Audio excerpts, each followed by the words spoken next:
You know, as we see stars in the sky کہ وہ چمک رہے ہیں، لائک وائز جو آسمان کے فرشتے ہیں، جو اللہ کے مقرب ملائکہ ہیں، وہ اس زمین پہ بھی کچھ سٹارز دیکھتے ہیں. اور وہ سٹارز کیا ہیں؟ جن گھروں میں قیام اللیل کی نماز پڑھی جاتی ہے اور تہجد کی نماز پڑھی جاتی ہے اور اس میں قرآن کی تلاوت کی جا رہی ہوتی ہے. حضرت عائشہ کہتی ہیں کہ کان نبی صلی اللہ علیہ وسلم یقوم من اللیل حتی تتفرت قدماہ او حتی تتفطر قدماہ، جب تک آپ قیام اللیل پڑھتے تھے جب تک کہ آپ ایک قدم جو ہے نا سویل کر جاتے اور پھٹ جاتے، کریکس پڑ جاتے ان میں. تو میں انہیں کہتی فقلت له لم تصنع هذا یا رسول اللہ وقد غفر لك ما تقدم من ذنبك وما تأخر. یا رسول اللہ آپ اتنی کوشش کیوں کر رہے ہیں، اتنی ایفرٹ کیوں کرتے ہیں جب اللہ سبحانہ وتعالیٰ نے آپ کے اگلے پچھلے گناہ معاف کر دیے؟ تو رسول اللہ صلی اللہ علیہ وسلم نے کہا افلا اکون عبدا شکورا، اے عائشہ میں اللہ کا شکر گزار بندہ نہ بنوں؟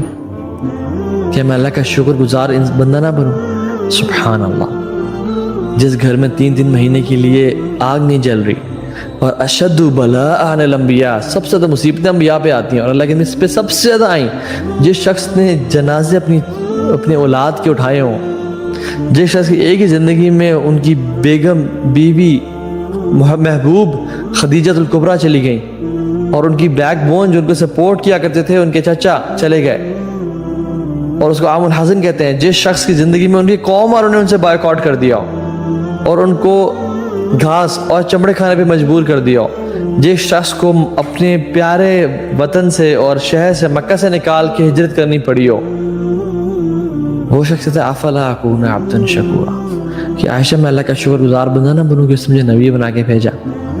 یہ اللہ کے نبی صلی اللہ علیہ وسلم ہے، تو ہمیں کتنا شکر ادا کرنا چاہیے. لئن شکرتم لازیدنکم، تم شکر کرو گے تو ہم مزید عطا کریں گے، لیکن تم کفر کرو گے تو پھر میرا عذاب بڑا شدید ہے. So I'm sure we guys are super motivated to کہ ہم اٹھیں اور آج رات کا انتظار کریں کہ ہائے یہ میں کب سے سوتا رہ گیا، میں کب سے اس اپرچونٹی کو مس کرتا رہ گیا، اور آج انشاءاللہ آج سے میں اس اپرچونٹی کو گریب کروں گا. You know, تہجد never fails anyone. دعا made at تہجد is like an arrow which never skips its target. یہ ایک ایسا نشانہ ہے جو کبھی اپنے ٹارگٹ کو مس نہیں کرتا. اور اگر آپ اور میں سمجھتے ہیں کہ ہم نے ہر کام کر دیا مصیبت سے نکلنے کے لیے مگر تہجد کی نماز کنسسٹنٹلی نہیں پڑھی تو ہم نے کچھ بھی نہیں کیا.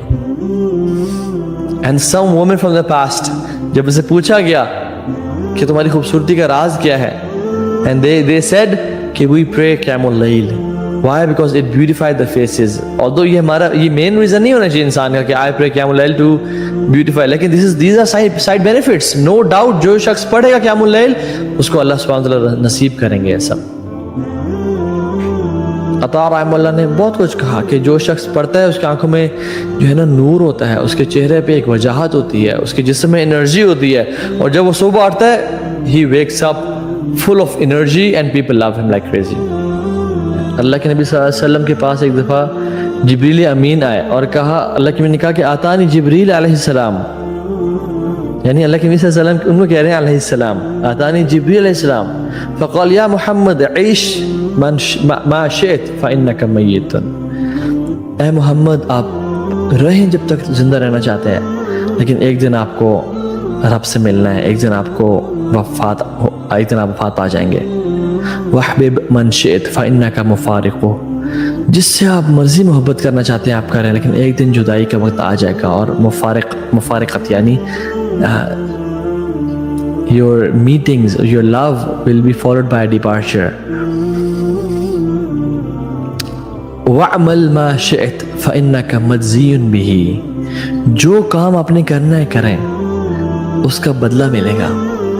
ثم قال یا محمد، اور پھر کہا ہے محمد صلی اللہ علیہ وسلم، شرف المؤمن قیام باللیل. ایک بات یاد رکھیں کہ جو مومن کا شرف ہے اور آنر ہے اور ڈگنیٹی ہے وہ کس چیز میں ہے؟ قیام اللیل میں. رسول اللہ صلی اللہ علیہ وسلم نے فرمایا، اور اس حدیث کی بیسس پہ ہم اس پورے لیکچر کو بیس کریں گے اور اس کو کھولیں گے.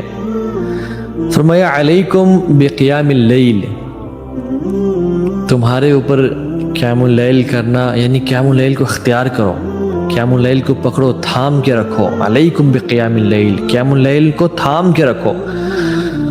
فَإِنَّهُ دَبُ صَالِحِينَ قَبْلَكُمْ، بے شک جان لو کہ یہ جو تمہارے سے پہلے پائس پریڈیسیسرز گزرے، نیک لوگ گزرے، یہ ان کا طریقہ تھا، یہ ان کا رویہ تھا، یہ ان کا کام کرنے والا تھا.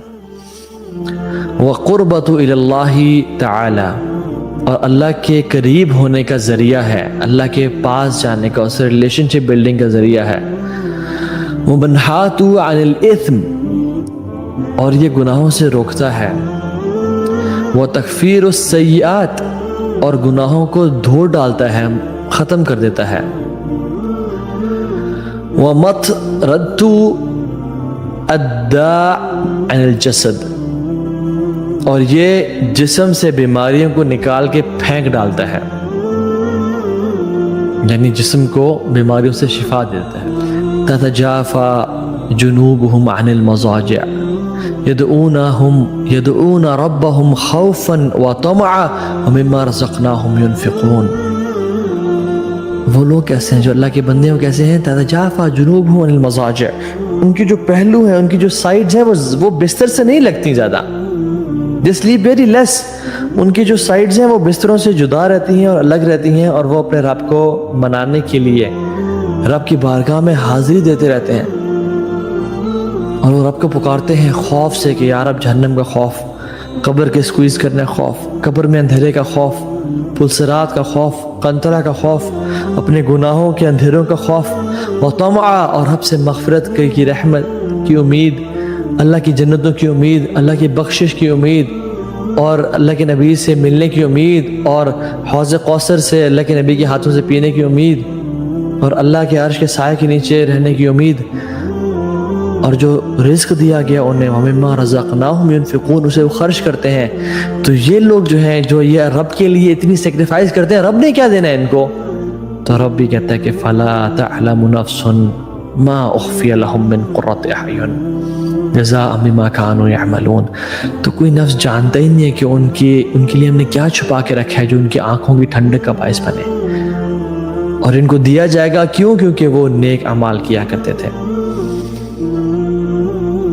ابن قیم الجوزی رحمہ اللہ فرماتے ہیں beautiful statement, why the reward is hidden، because دنیا کی زندگی میں بھی وہ بڑے چھپ چھپ کے، رات کو کوئی جانتا نہیں تھا، کوئی پہچانتا نہیں تھا، وہ چھپ کے رب کی عبادت کیا کرتے تھے. تو اللہ نے ان کے ریوارڈ کو بھی لوگوں سے چھپا لیا اور بتایا ہی نہیں، قرآن میں بتایا ہی نہیں کہ ان کو ریوارڈ کا کیا دیا جائے گا، اور صرف کہہ دیا کہ فَلَا تَعْلَمُ نَفْسٌ مَا أُخْفِيَ لَهُم مِّن قُرَّةِ أَعْيُنٍ، کہ کچھ کیا نفس کون جانے ان کا ریوارڈ کیا ہوگا جو ان کی آنکھوں کو ٹھنڈا کر دے گا، یعنی ان کے دل کے سرور کا باعث ہوگا، اور ان کو جو لذت اس کو دیکھنے سے نصیب ہوگی، امیجن ٹیسٹ کرنے سے اور پانے سے کتنی ہوگی کہ صرف دیکھنے سے ہی ان کی آنکھیں ٹھنڈی ہو جائیں گی.